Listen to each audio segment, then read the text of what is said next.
Well, welcome back to Ask an Autistic. If you're here for the first time, welcome. This is a live event. It takes place every week, every Tuesday night. My name is Jessica Leichtweisz. I'm the CEO of Hope Education Services. I've been working with kids with autism for almost 13 years now. It'll be 13 years actually next month. And I absolutely love it. And I love helping families. I've learned a lot about strategies to help parents with communication, with feeding, with sleeping, with a lot of the behavior things that are just really hard. But what I can't do is help anyone understand what it feels like to be autistic. I don't identify as autistic. So I've assembled a panel of autistic adults where as parents you can come and ask your questions every week and they will answer them for you. So everyone knows we're all working from home right now. My dog is in the background. There's a bunny in the backyard, so he's been really excited about that. So if you hear him, I apologize. It is what it is. We're working from home. So I would love, and I'm sure as parents, if you guys are on here as parents, you understand having kids in the background. My kids happen to have fur. But if you want to unmute, if you're here tonight, we have our panelists. We have Michele on. She's amazing. Kevin, Jesse is on today. Some of our panelists couldn't make it. We have a smaller panel. Hopefully more people will be coming on, but because a lot of us are actually located in New Jersey, a lot of us have no power with the hurricane that just came through. So, and also if you were affected by the hurricane, especially if you're watching this in recording mode, we just want to let you know we're praying for your family and hopefully everyone fares well with that. And Aidan just jumped on as well. So if any parents are on here right now, I muted everyone when you came on. You can unmute and you can ask a question to any of the panelists. If you want to type in your question, you can type a question in the chat as well. And you can also send it to me privately and I won't use your name if you wanted to ask a question privately. Okay, so Sharon is asking, what is the purpose of a perseveration? The perseveration is when a child gets very, very fixated on one thing. So I'm going to have the adults who are on here answer that question. And I know some of the adults who are on here, they have perseverations and they really get fixed and focused on one thing. And they can explain to you why. And I don't believe everyone does. Michele, has that ever been something that you've struggled with or something that you've done is focused on perseverations and really just getting very hyper-focused in one area? Honestly, from my perspective, that didn't really happen for me that much. Like, I do have, like, friends who also, like, live with autism. Like, I know I've seen from them, like, in their, like, interests. Like, I have a friend who's so into music. And, like, they know, like, everything of, like, genre of, like, rock and roll music. So, I know it's different for everybody, like, but for me personally, I didn't really have too much of a thing with being hyper focused on one thing. I was just, it's just different for everybody. Like, it's just depending on people's personality. But for me, it wasn't like that. So that's all I could say for this one. Awesome. All right. Thank you, Michele. And that's good to know. And that's good for parents to know that behaviors vary amongst individuals. A lot of times people think when they hear about one behavior that everyone who's autistic does that, and that's not true. So that's a good thing that we can shed light on through this group. Kevin, as far as I know, you said you've never really had perseverations either as a behavior, have you?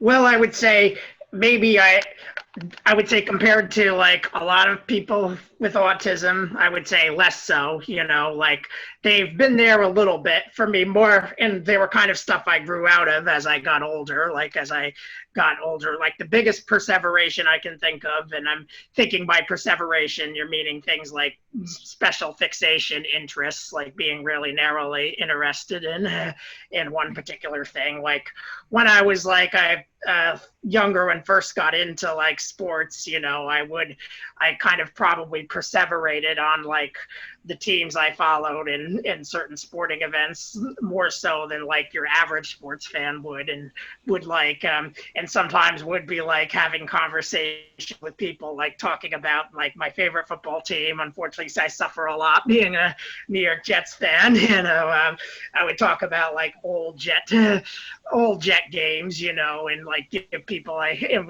give detailed, summary of what happened in old Jets fans without really taking the hint that I might not be talking, that the people I'm talking to, my audience, it might not interest them as much as it interested me. But that was more like when I was like in middle school age, like maybe 12, 13, and I outgrew that.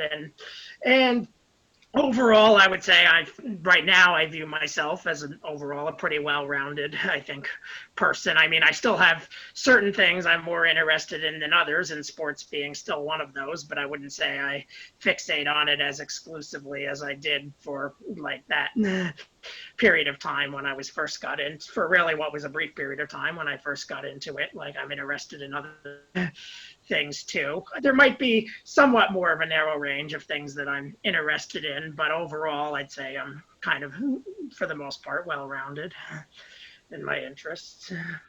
Yeah, and so I know, Kevin, this question actually might be better served for Jesse and Aidan. I was thinking about you guys because I know both of you actually have mentioned to me in the past that there's things that you really focus on a lot. But Kevin, so Sharon's question is more along the lines of why her son is doing that. So she's talking about her son, talking about a vacation from 2009, and just still really focused on it 11 years later. And I know that you said you don't do this anymore, but do you recall as a child when you were hyper focused on sports? And I remember that now, you told me because we did that sports radio show together. I mean, Kevin is amazing. He knows every date of every sporting event that basically ever happened. But Kevin, did it provide you some sort of comfort? Was there any reason you can think of, or was it just something that you just were interested in and you didn't know why? Or was it some sort of coping, or was it some sort of anything comfort that it gave you, anything like that, or just it was just your interest? I think it was just my interest. Well, in the end, and therefore it did give me comfort too, really. And I wouldn't, in one way, it's not something everyone is into, but it's also not something that's unusual to be into. So I'd say that really doesn't make me that much different from the general population. But as you mentioned, like Sharon, you said her son is talking about a vacation he was on, back from all the way back in 2009. Because I can kind of relate to that too, being able to recall old events, and yes, I come of it. There are sometimes events where like old events, there might be something in the events that really stood out to me, and therefore I might like fixate on it, perseverate on it, and like to talk about it.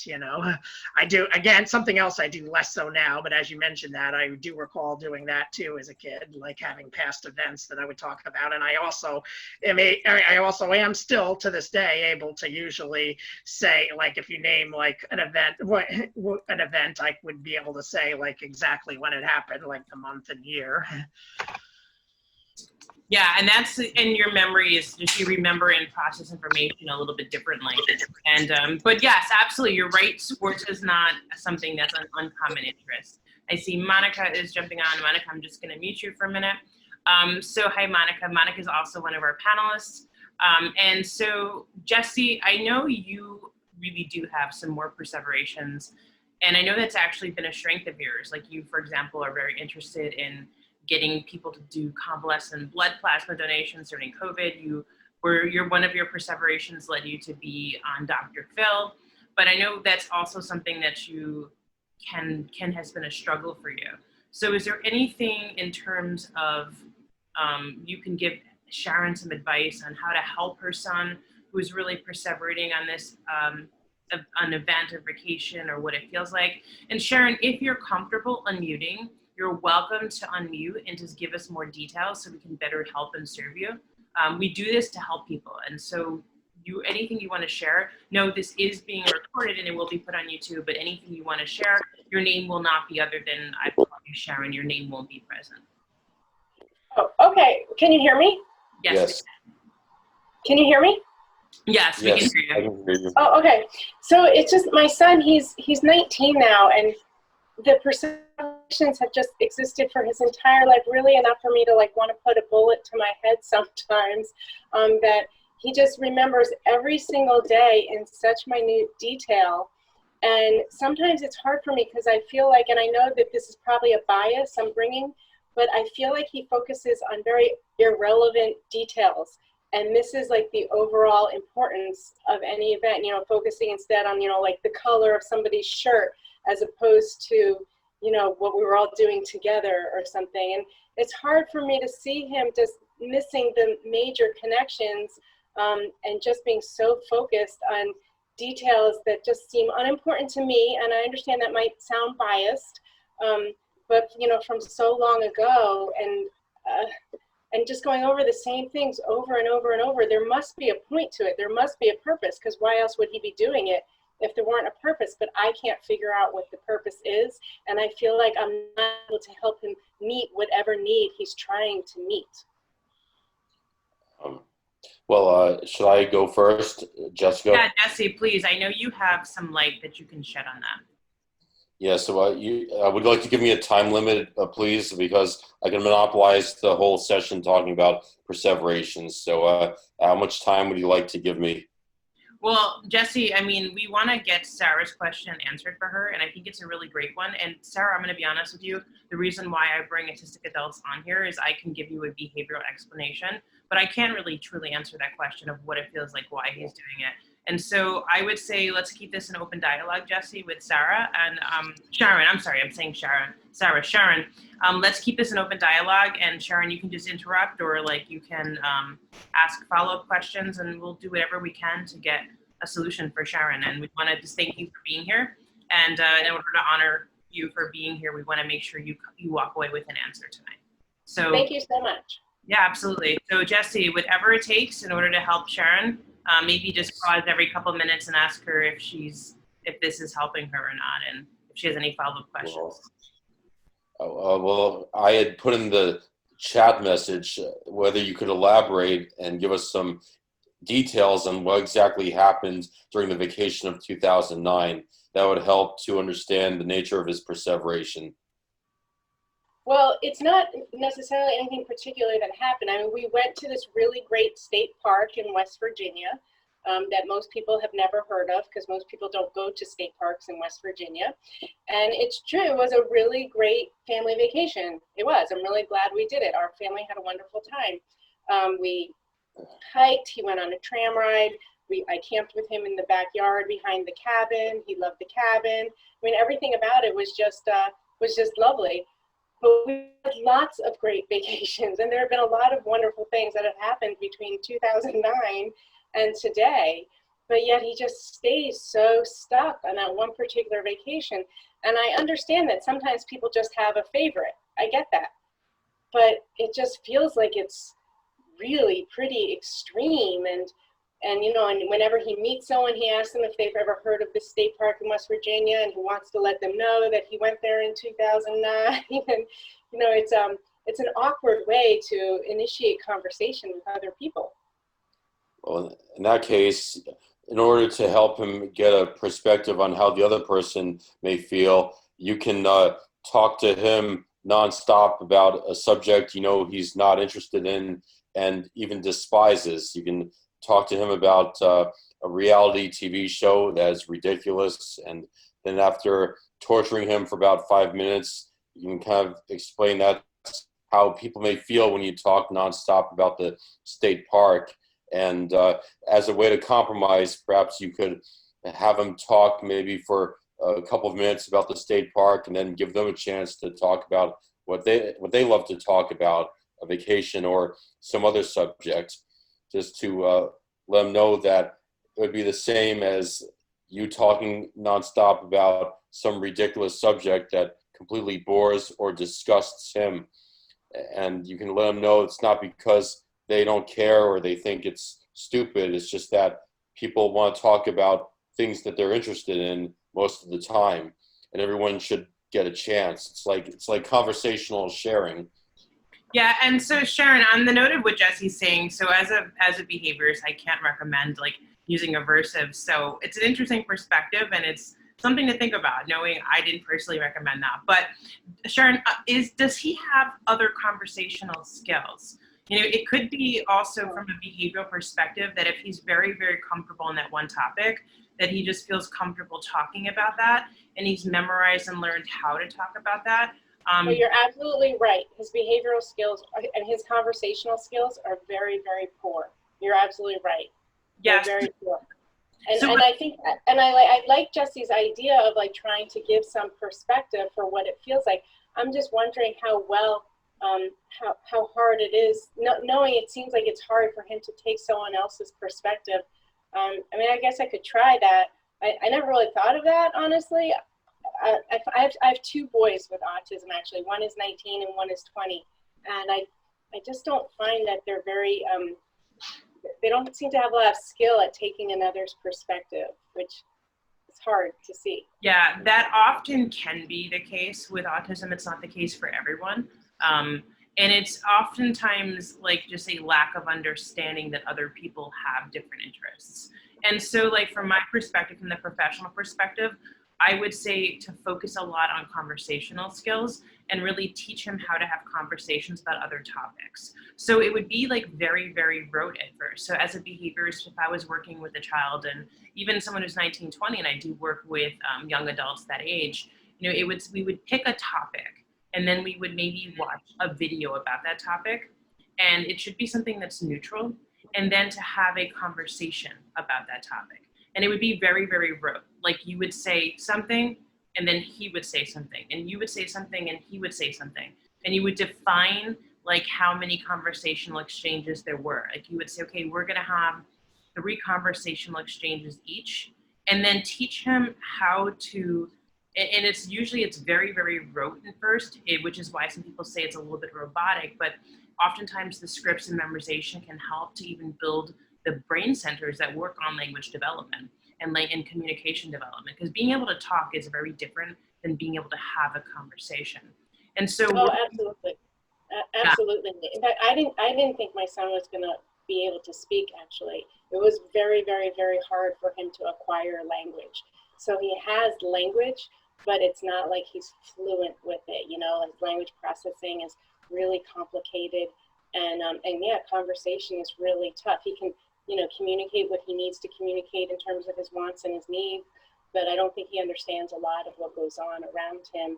And I think he has to really concentrate to, you know, to communicate verbally. Like I know it sounds odd, but it's almost as if I think we only have English in my house. That's all we have. But I think it's not his first language. I'm not sure what his first language is, but I think it's spoken language.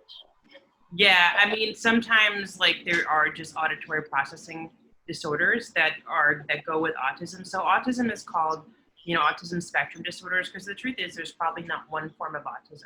It's a set of neurological differences, and the brain of someone who's autistic, it works differently than in someone who's neurotypical. So there could truly be some auditory processing issues there, and it's really just conversation. I think all the adults in the panel are proof that things do get better and things do improve.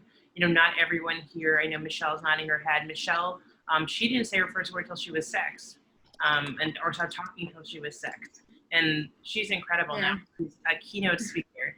And you're 24, right, Michele? 22. 22, I'm sorry, 22. 22, yeah. So I don't even give her enough credit. Like, she's amazing. So you guys don't think that if someone doesn't have a skill by age 19 that they can still acquire it? It's not, you know, like too late? I don't think it's too late. I really don't think so. Like just because like things do take time. Like it's different for everyone and it depends on development and stuff. But I don't think it's too late. Yeah, and Sharon, you have to realize that a person's brain who's autistic often develops more slowly, but that doesn't mean that it doesn't develop. So even though he's 19, his brain may not be developed to the full extent of how it should be at 19, but that doesn't mean that it's at 25, he won't be able to catch up. And the other thing is just really learning like social skills. It may really take more time. Do you have him in a social skills group? Because it sounds to me like he really needs ABA, not from the perspective of like the ABA you hear about, like, you know, with kids, discrete trial training and matching pictures and touch your head and touch your nose and put the block in the bin. Like oftentimes that's what ABA is perceived as. And the truth is that's ABA what it looks like when you're 2 or 3. But still at 19, 20, a behaviorist who's mediating like a social skills group, that sounds like something he could really benefit from. Do you have him in any form of social skills program? Well, you know, with COVID, we're more and more isolated now, unfortunately. And COVID's just been an exceptionally challenging time for him. His overall functioning has really declined. It's been very painful to watch. Prior to COVID, you know, he participated in some, in the neighborhood, you know, like a YMCA special needs movement class. He tends to be a little disruptive, so we tend not to be very successful in social situations. He tends to want to talk about what he wants to talk about and interrupt and so on. So, so actually, aside from school, doesn't have that many social opportunities. And with COVID, there has been no school. So it's actually turned into a pretty bad situation. Well, one of the things to be aware of that may help is that insurance will cover social skills groups when they're run by a behaviorist. And a lot of the ABA agencies are actually doing virtual social skills groups. I'm actually running a couple myself, but none in his age range. So what we'll do is facilitate play dates with children over Zoom, just like this, where we'll like set up, for example, a video, and then we'll have a 5-minute video and we'll just have a questionnaire and we'll try to find common interests of all the kids and we'll try to match them according to interests. And then we'll facilitate a conversation about it, or something like checkers, or, you know, for some of our kids are playing chess, some are playing Connect Four, tic-tac-toe, and just really doing things in a very structured, scripted way. Or even just doing, we've done like Jeopardy games where we would actually have like be aware of what their interests are and the questions would be tailored to them. So it's very, very structured, but it is going very back and forth. That's something you can look into. So I would, you know, I can certainly put out some feelers for some of the groups. Like I said, the one I work with is for kids that are a little bit younger, but I know that does exist, and insurance should pay for it up until 21. They should pay for those social skills groups if you have medical insurance and you have some sort of ABA coverage. That's something you can look into. Have you tried that route yet? You know, we're just now going through an intake process with an ABA agency for in-home behavioral health, and you know, I'm really hopeful. These, you know, the woman, the behaviorist who came to our house and asked a million questions, went over everything. She seemed to feel that, you know, that they would be able to help us, just because things have just deteriorated so badly during COVID. It's just been so bad. Yeah, it's hard. So, yeah. That's why we do these webinars every week, is because parents do need help, and all of a sudden you're being asked to play the role of a teacher, of a speech therapist, occupational therapist, physical therapist, psychologist, ABA therapist, and it's hard and you don't really know what to do. And even as professionals, we're still kind of figuring it all out. I mean, it's just, we're doing the best we can, and obviously we have more experience and more kids, but it's been hard for everyone, and there's really no way around it. I think for me, I find teletherapy is going way better than I thought it would go, but there's no way to sugarcoat it. The kids are suffering, especially kids that are autistic and don't necessarily have the independent communication skills of doing things online, and they're lacking that interaction, they're lacking that peer model. It's just doing the best we can in what is really an unfortunate situation that none of us could have ever foreseen. I know I want to put you in touch with Aidan. He's one of our panelists. I know Jesse has more to share before we switch over to Aidan. Aidan is actually 18 years old, and he and I actually are putting out a book Saturday, which we'll talk a little bit about later, but he might actually be a good match for even just doing some sort of social interactions with your son. So Aidan, I'm kind of volunteering you to get on the Zoom call with her son.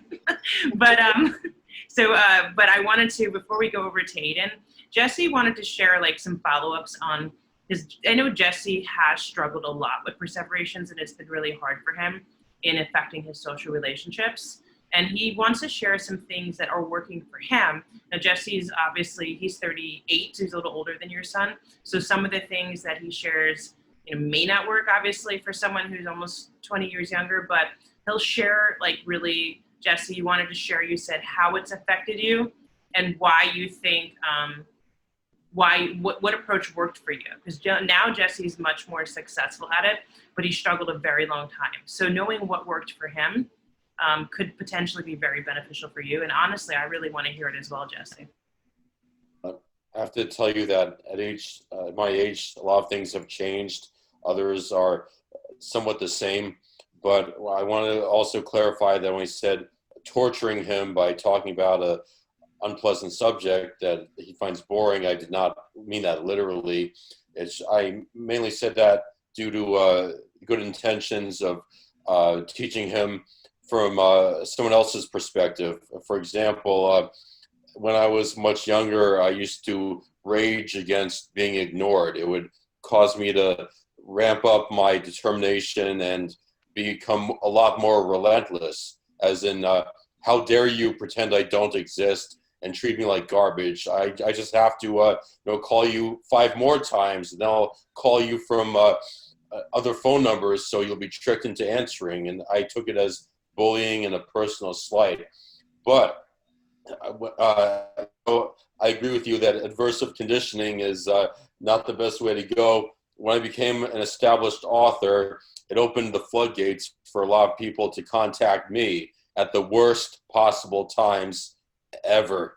And all of a sudden I said, darn, so this is how it feels. And as a result of that experience, I radically changed my behavior. And when I perseverate, it's best not to direct it toward other people, because the comparison I have is trying to push 2 identical magnet poles together. They'll just push against each other twice as hard.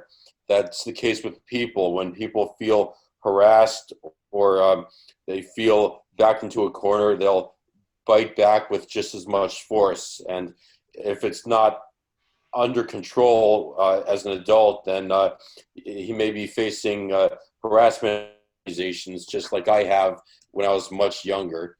And all I can say is it seemed like a good idea at the time. What worked for me, just to get to what can help, is a tactic that I've created called incremental backing off. When it's a person, and it's that important to me, then maybe there'll be a period of backing off for 6 months to maybe a year or less if I actually know the person quite well. There's about 3 people in my life who have been very close, but all of a sudden they completely and abruptly severed contact without any warning. There was absolutely no confrontation, and that is unbearable. I kind of schedule my contact attempts so it's persistent, but at the same time not so persistent that it can be justified as harassment or stalking.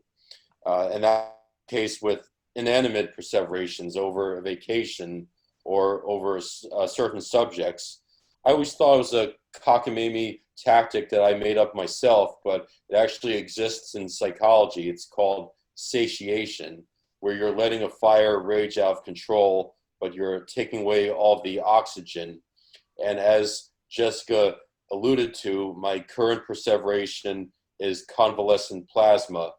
There's this natural bodily fluid that can be extracted from people who had COVID-19 and they're now healthy, that can save countless lives, and no one's getting on board and no one cares. And it's breaking my heart, and I'm sort of putting social graces on a back burner because they're not conducive toward saving lives.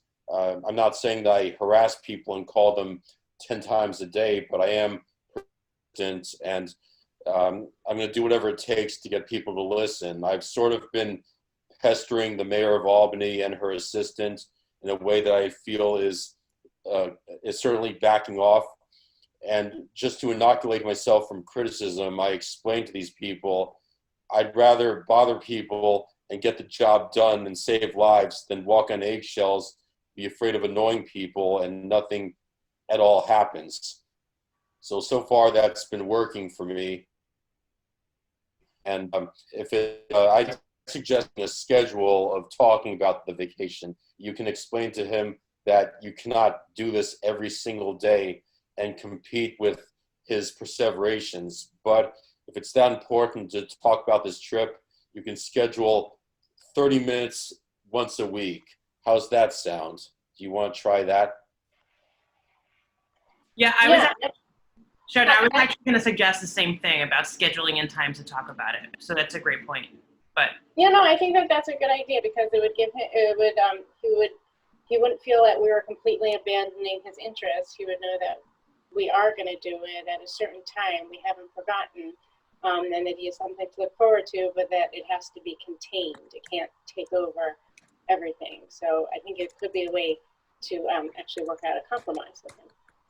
yeah, and what I would do from a behavioral perspective, and if I was working with your son, what I would do is like because he's too old for like a social story, but we do like kind of comic strips where you can make a comic strip and kind of talk in the comic strip about when an appropriate time is to talk about the vacation and when a non-appropriate time is to talk about the vacation.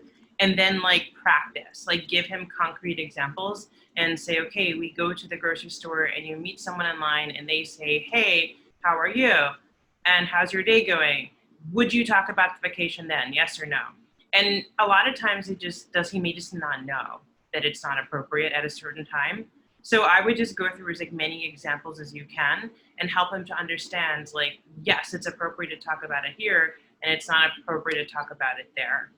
And then even like you can just give him time like to maybe journal about the vacation, or like maybe make a scrapbook about, if you still have anything. I mean, it was like 11 years ago, but making even from his memory a scrapbook of the vacation, and then even just kind of like memorializing it and just saying, okay, like, well, we can talk about the vacation only when the scrapbook is out.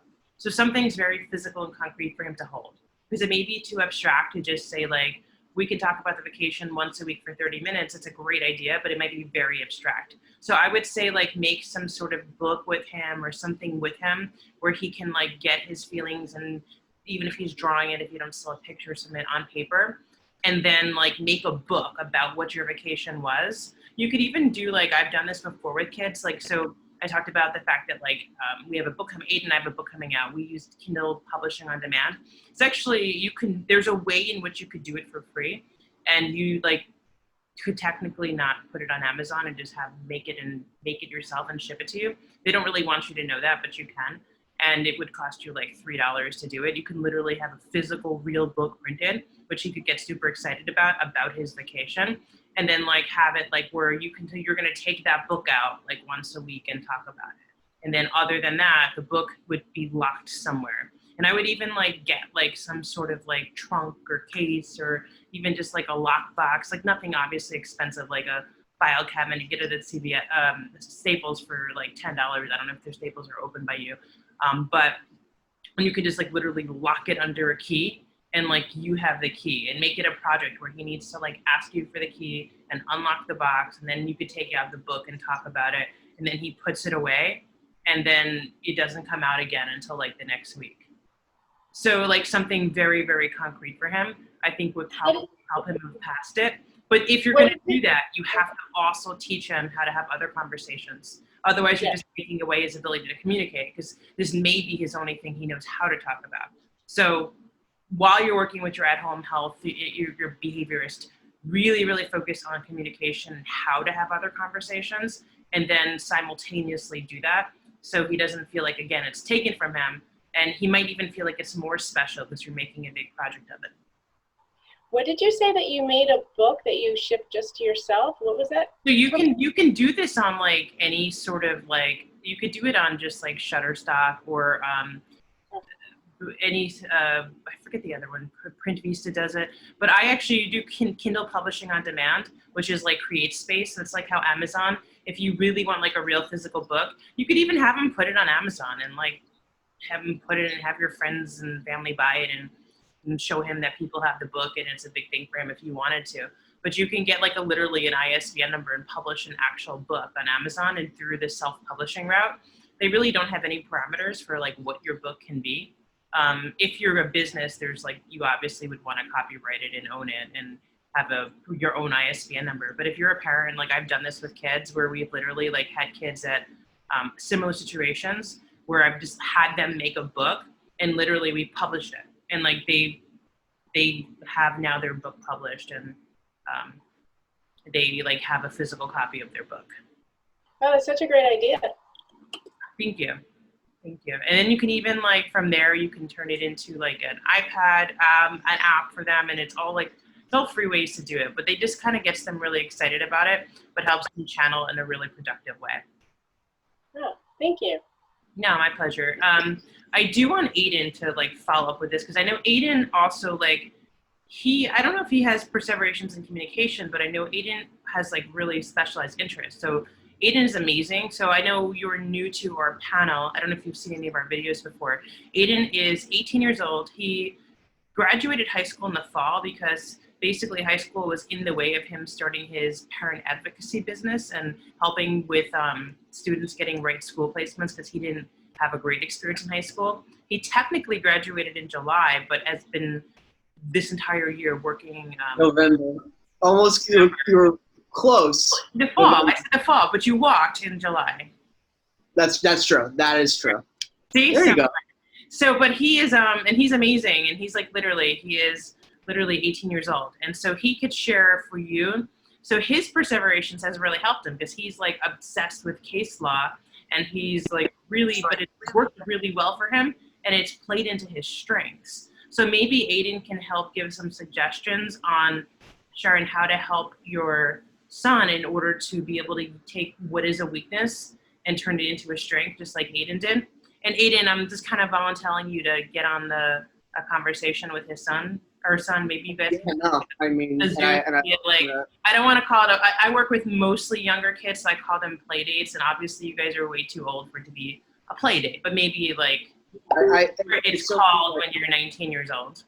No, and it's funny that you say that, because literally what you were just describing is literally like one of the core services that my organization provides. But before I get into that, I first want to say to Sharon, I think it's such a great question. And I first want to say that I can't imagine how stressed out things must have been, considering the fact that you not only have one, but two children with autism. And especially with this coronavirus pandemic, it's, you have to be a teacher, a mother, you have to have all of these different types of roles. And I think it could be very stressful and overwhelming. And I think it's really cool that you took time out of your very busy day, I'm sure, to join this panel and to hear the other amazing perspectives that the others have provided. So I really applaud you for that. But really what it is that there's two perspectives that I have on this. One is on the professional side. So the good news, Sharon, is that this is in your situation. I'm not invalidating it, but what I am telling you is that the problem that you're describing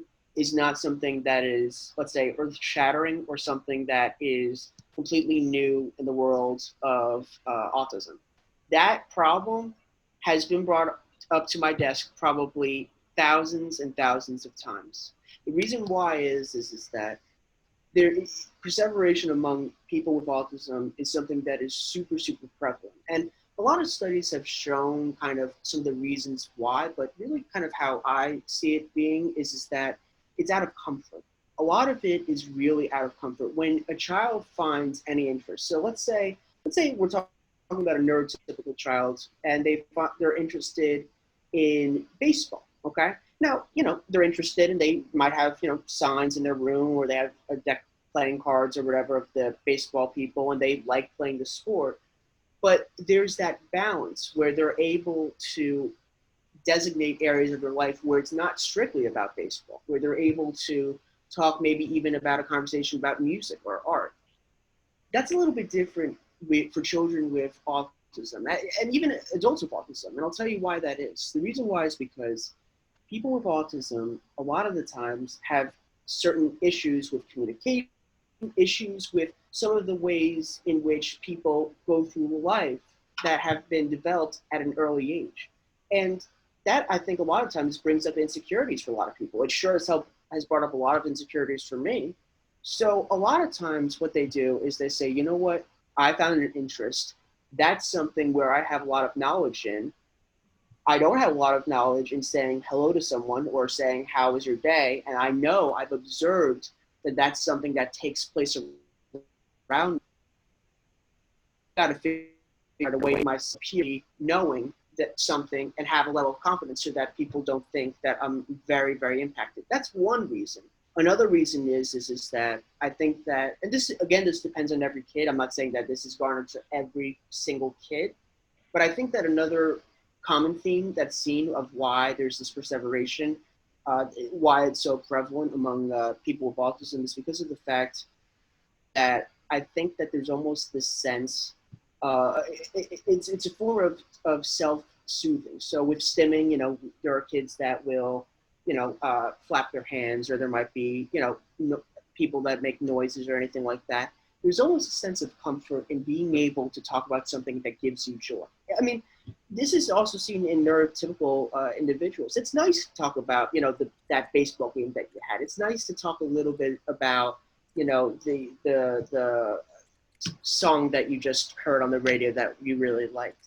But where there's this division, where that line occurs is when autistic individuals, a lot of the times, they feel life is so overwhelming as it is for, I'd say, pretty much every autistic individual, that there needs to, they got to find some type of comfort, because if you don't find any comfort based on how you kind of go through life and there's so many difficulties, you can really be swallowed whole. And I applaud the ability to kind of, that's what I think is so unique about, a lot of times I think that people with certain conditions or disabilities, or even people that are neurotypical, they have a bad day and they just say, my day sucked, that's it. Autistic people, a lot of times, they go through long periods in their life where it's this constant, you know, going through the motions, and they're not really all that happy. But instead of just kind of going through the motions, they're at least trying to find something to brighten up their day a little bit. And so I think that in your son's case, whatever happened in 2009 with that vacation really stuck with him, and it allowed him to really be able to experience something that he probably didn't feel for a very long time. And he wants to channel that each and every day so that he can cling on to that feeling. So there's two things about this. One is that there's kids that, I've had kids where they've really been interested in hand dryers, or they've been interested in fans, or those types of things. There's always kids that have always had some type of, according to neurotypical individuals, an idiosyncratic interest. But with your son, what that really tells me, looking into this on the professional level, is that it seems to me as though it's the experience, but I'm sure that, you know, and you did mention this a little while ago, that he was talking, you know, he might talk about, you know, minute details during the trip or whatever. Like, I remember I was walking and I saw a woman with a baby wearing a yellow shirt that was checkered or something like that. Like, he might go on about that, but there is, I think, that level of wanting to kind of relive that positive feeling that he had from that. And so what I think, and this is something that is, I think, important for especially people with perseverations, is to make it functional. Now, what I mean by making it functional is being able to transfer that perseveration into something that will allow the person to reach their full potential. And I'll give an example of that. So I once had, I was working at a school, and I had a kid who absolutely loved Monsters Incorporated. And he didn't necessarily perseverate this externally. He wouldn't go talk about this with other people, but he didn't have a lot of communication skills. So what he would do is, all the time during recess, any free time that he had, he would just draw, or he would write about Monsters Inc. And I'll never forget, tell his story, because I find this so incredible. There was a school event that we had, and it was cool because we have like whiteboards where you can like draw on the wall, and then you can like erase it.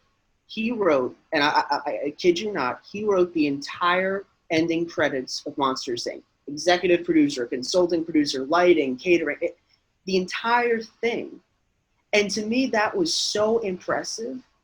And, you know, there's some people that view that to be sad and, you know, very impacted, but I view that to be impressive, because the fact that they have that ability to not only have that intimate memory and have that passion, it really shows that they have so much they could do with that skill set. Imagine having that type of skill. That's really a superpower, in all honesty. That's a modern day superpower, being able to memorize all of the, credits or something like that, transforming that into something that could be into an occupation, such as something that he might like data analysis or something. It depends on the kid, obviously, depending on how impacted his autism or her autism may be. But transforming that into a functional living situation can be very, very helpful. So what that might be would be perhaps painting, or even, writing about travel, or doing something like that that will not only shift his focus on just the vacation, but perhaps can introduce him to other interests. Now, on the other side of this, I absolutely agree with Jessica's idea about possibly having him join a group, having a social skills group where a person is able to kind of let them kind of talk about their day, or kind of have like a young adult group, but also steer conversations to a way where it's going to be productive, can be absolutely helpful. But I do want to just say one thing that my organization does is we have a social skills group. I'm not sure if you're in New York or New Jersey, but what we do is we used to meet at bowling, movie theater, mall, whatever, something like that. And my strategy was to really allow them to kind of explore the relationships on their own. But when things come about, or when, there's a perseveration, or when there's, I don't know how to elevate the conversation, we take that as a learning moment, and they feel comfortable in being able to learn. And so what I'd offer for you is, if you'd like to talk more and kind of learn more about the services that I provide, as well as kind of how I help and I do this, privately, like I do one-on-one as well as group and everything like that. I would absolutely love to talk to you more about that, because I completely understand how challenging that may be. But I think that there really is hope in the way in which you're able to, like, having the lockbox idea of, kind of having I think that's such a great idea that Jess was describing, but also being able to create something that's functional out of it. So instead of just when he starts to talk about the vacation or whatever, you could ask him a question such as, and I don't know exactly if this makes sense to you, great, and if it doesn't, then I could give you some more ideas that we could talk about together over the phone or something. But if he does have certain communication skills, or has the ability to kind of have a give and take, you could say, oh, that's really cool.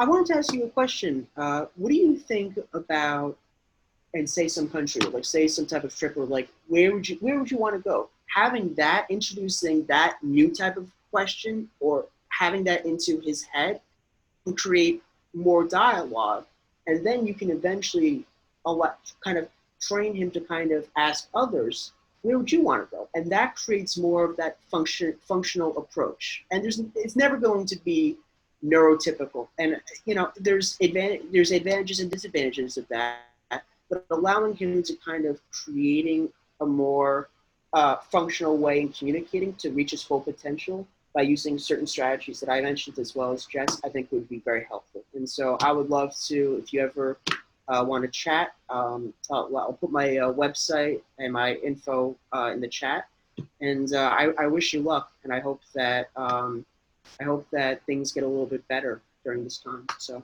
that's what I would say. Yeah. Thank you so much, Aidan. I appreciate your positive spin on everything. Your positivity is very important, so thank you for that. Not a problem. What's the name of your organization? So it's SECA Community, and I put the website in at that, and you can visit our social skills corner. I use a book, a curriculum from this really great book by Michelle Garcia Winter that's used throughout schools for social skills, particularly with autism, and it's curiously social. Yeah, I know that curriculum. It's very good. Yeah, it's a great one.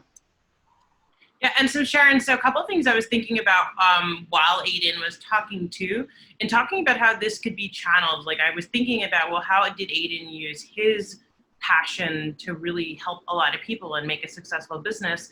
Your son might do really well working at a park.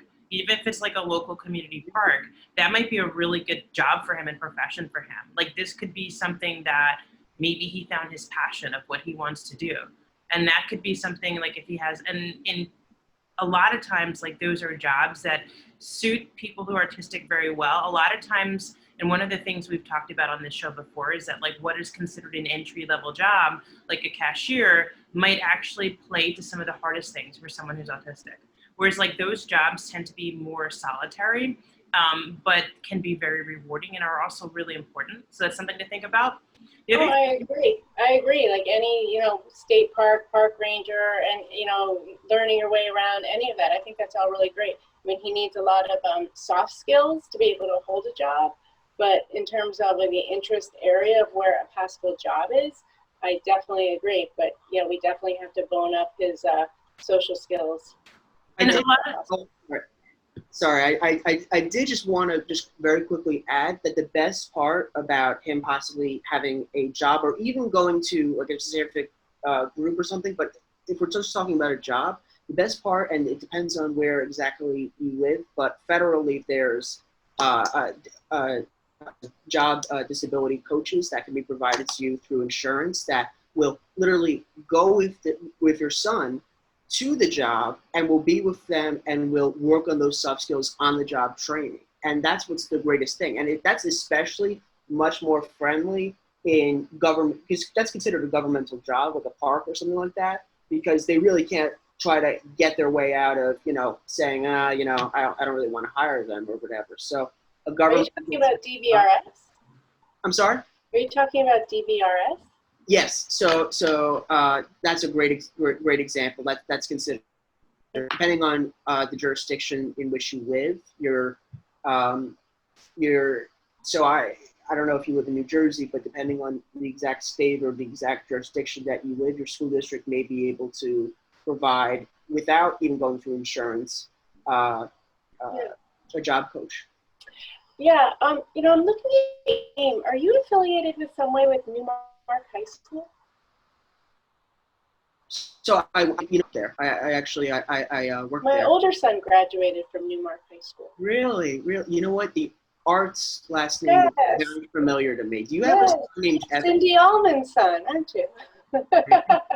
I always, what I do? I always have to say I work there, and it is true I work there, but I never want to like lump my mother into, and this is my own, you know what I mean? Fabulous school, a fabulous school. It's a small world, right? It really is a small world. Yeah.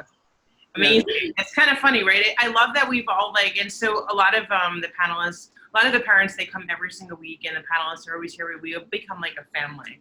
And it's funny, it's like we find these like connections, we all get to know each other.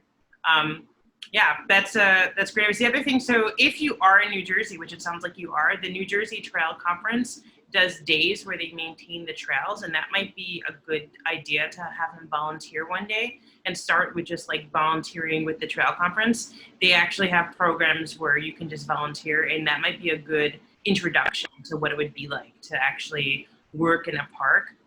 So that's something that I know I've even done that before, like just because I love hiking, so I wanted to give back to doing that. Do you think they're doing that during COVID?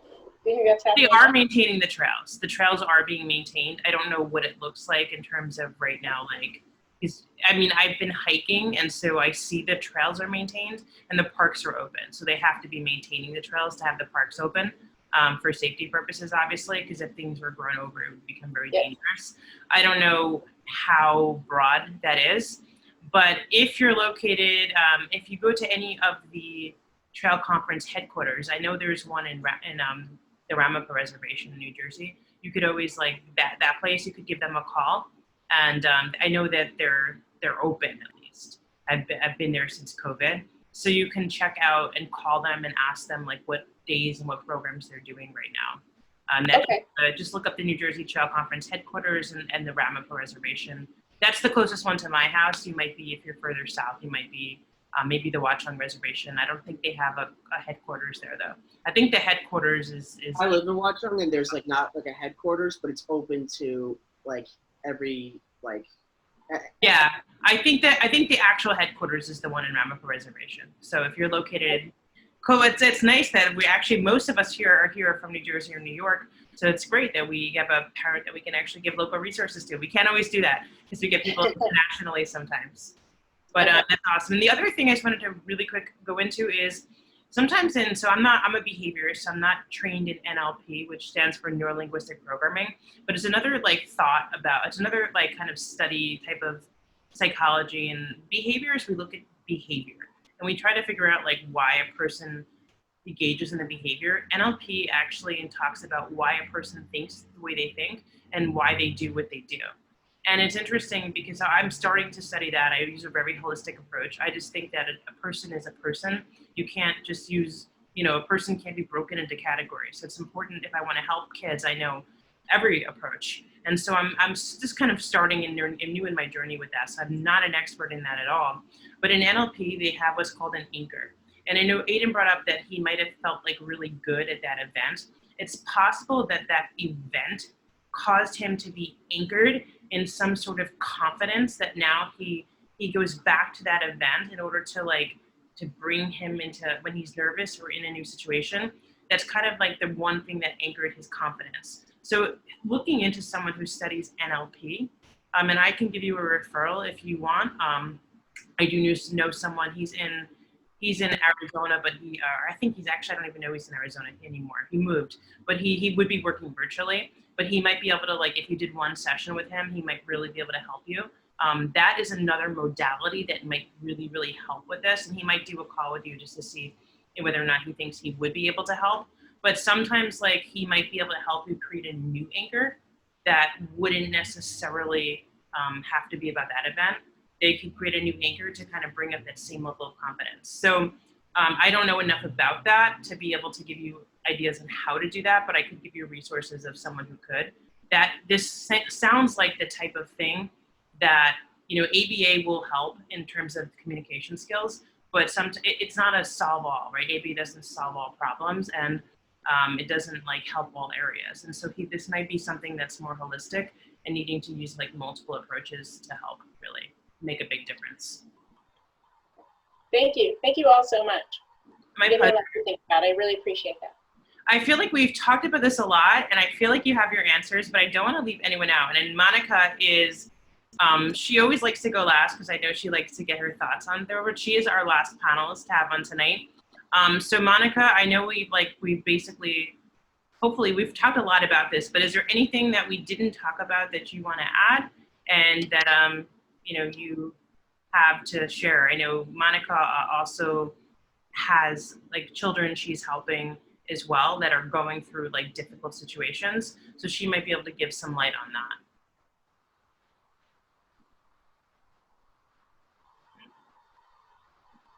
I know. I was still muted, sorry guys. So as usual, I wrote things down. So one of my big things for addressing what a parent or caregiver feels is a problematic or annoying or frustrating behavior is to compassionately look at the why. So I don't know your son, I don't know how these conversations go or how annoying it can be or any of that, but my first thought is I'm betting that trip was when he felt more connected to you guys than ever before or ever since. So he always goes back there trying to regain that sense of connection. And I think that limiting his access to trying to do that is a very dangerous thing when he already doesn't have great social communication skills. I think that it's really important to encourage new skills with things like a social story, the comic strip, or with his consent and interest, planning conversations like Jess was saying.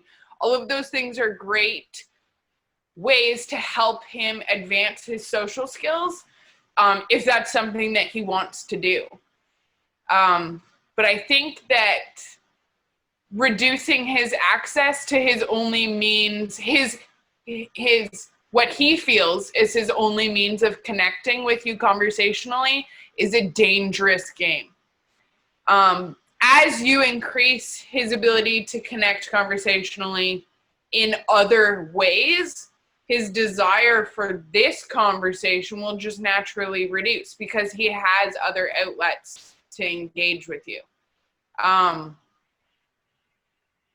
So yeah, that's my opinion. No, I totally agree because you shut him down, and then what does he have left? I totally agree. That's why I liked. I think Jessica was bringing up the point before that it has to be a dual process of, if we work on a book and connecting, creating a book and having this project together, and then talking about it while we have the book in hand, we are at the same time building up conversation skills on the other side as well. Choosing a topic, setting how many times, how many exchanges, how many times we should take turns trying to have a conversation about a certain topic. We take turns, choosing the topic. So I totally agree to shut down, an area where he feels connected without building up replacement skills. I totally agree. It's completely dangerous. Yeah, and I didn't write it down, so I just lost it. Yep, it's gone. That's me all the time. Don't worry. I am 1 year and 4 days post brain injury today, so I'm still a little bit struggling with my memory. Well, if you think about it, Monica, if you just send it over to me, we'll be happy, Sharon, I'll just email it to you. I have your email since you registered for the event. So I'll be happy to just send it to you. Okay, thank you. And thank you, Monica. I really appreciate your perspective. I agree with what you're saying. Yeah, I see that, Jeannie, you asked a question in the chat about ABA, and I did want to say, we actually have a video on that topic we made where you asked if anyone had ABA and if it worked and what their thoughts on it. On that, we actually recorded that video a few weeks ago.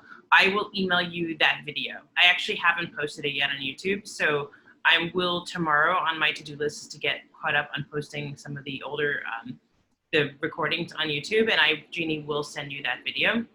But Sharon, did this help today? Was this valuable to come on here and be able to ask your questions? Yes, I feel like it gave me new energy for an issue that I've been really exhausted by.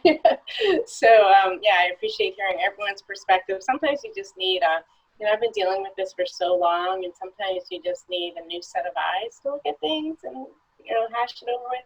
So I appreciate everybody's patience and being willing to think about it, and I really appreciate how compassionate you all are trying to think about things from my son's point of view, because that's something that as a parent I fear when I bring something up to someone. I don't want people to be really harsh about my son.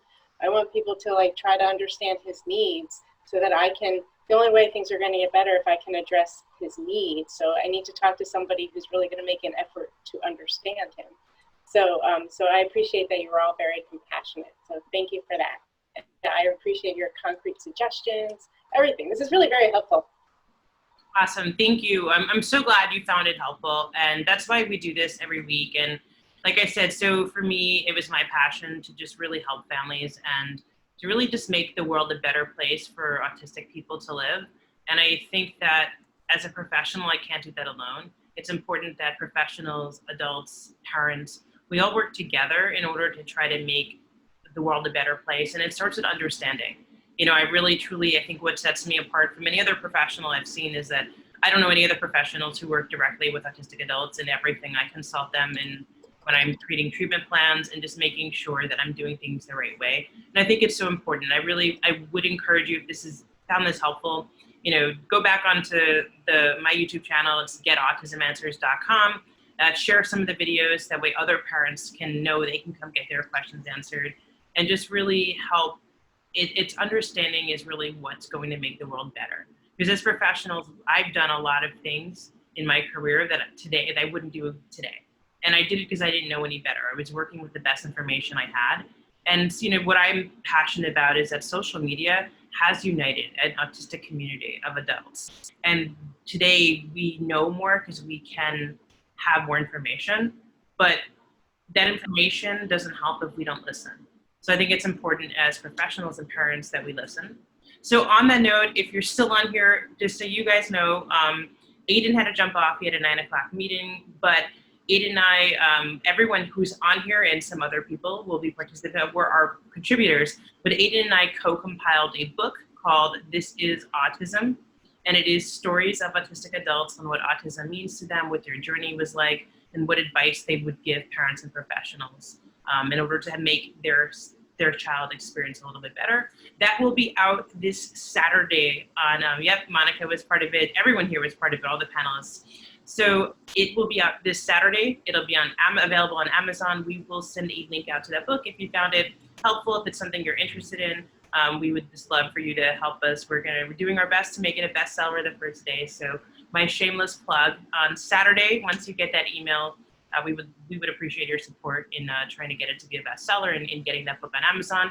If you desire to, obviously no obligation. We do want to thank everyone for coming on here tonight.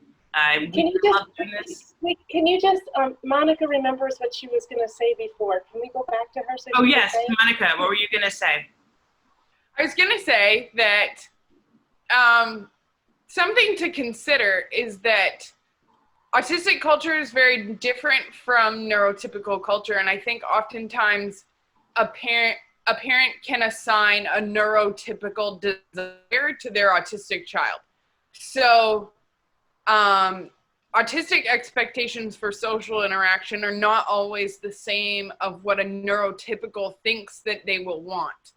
So your son may not want to have massive changes in the way that he communicates with other people. And you need to assess whether this is something that really would increase his quality of life and benefit his mental health and emotional health for him to change the way that he communicates with those around him, or if it is just something that you as a mom want for him because you think that he would like to communicate differently. So it's just maybe he really does find himself feeling lonely and this is something that you could support him with, or maybe it is just one of those things that a neurotypical parent thinks their autistic child wants. Yeah, and so on the note, Sharon, I would encourage you to go onto my YouTube channel, getautismanswers.com. This kind of panel started off as a TV show called Bridge the Gap. And I think it was actually the very first show I did was with Ryan Schindler. Some of the panels have been on that show before we merged into this. But I did a show with Ryan Schindler, and he had actually talked about how he would STEM and how he stopped STEMming in order to have like basically social acceptance. But he talks about the fact that that comes at a cost. And it's always weighing out what is the cost versus what is the benefit going to be. And sometimes the benefits do outweigh the cost and sometimes it doesn't. But just knowing as a parent, by changing the way your child does things, there will be a cost to that. And it's a personal decision as to whether or not that cost is worth it. And it may be, if the reality of it is that he can't have a different conversation another way, and it's going to prevent him from really having a meaningful job and a meaningful social interactions, it may be. But if it doesn't, it also may not be. And it may just be one of the things that part of accepting and loving him is just accepting and loving that, even though sometimes at night it's really frustrating. And we all know that, there's things that are really frustrating that when it comes to raising an autistic child, parents talk about this all the time, that sometimes the stimming behaviors are the things that they say are just the most difficult to deal with. But sometimes it's just part of it. And it's easy for me to say because I'm not having to be in that situation, after 5 o'clock. I mean, I never really stop work at 5 o'clock. I'm always creating content for you guys because I know autism doesn't stop for you. So I don't turn off my computer either at the end of the day. But it's different for me to say it and I'm not in that situation. It's a lot harder when you're in it. But the reality is that may just be part of who your son is. Well, thank you. Let me please. Yeah, absolutely. And the hour on my question. Thank you. Absolutely. So if you guys are, Lisa says she has a list of questions for next time. Awesome, Lisa. We will happy to do that. So if you guys, if you enjoy this, like I said, please like and share the videos. We do this every week. So if you didn't get your questions answered today, you have another chance next Tuesday. So oftentimes, sometimes we get in 2 or 3 in a time. Sometimes you have to be the first one to like unmute. So we encourage people to actually like unmute first and ask questions. If you're shy, you may not get your question answered. So jump on. This is going to happen every Tuesday night at 8 p.m. Eastern Time. If you are registered for this event, you already will get the, Lisa says she's going to come back. If you got the registration for this event, you automatically get the registration every week. And if you want to register for the event, head over to hopeeducationservices.com if you're watching this on YouTube, and you can register for it under the events tab, and you can get the link for it to come every week.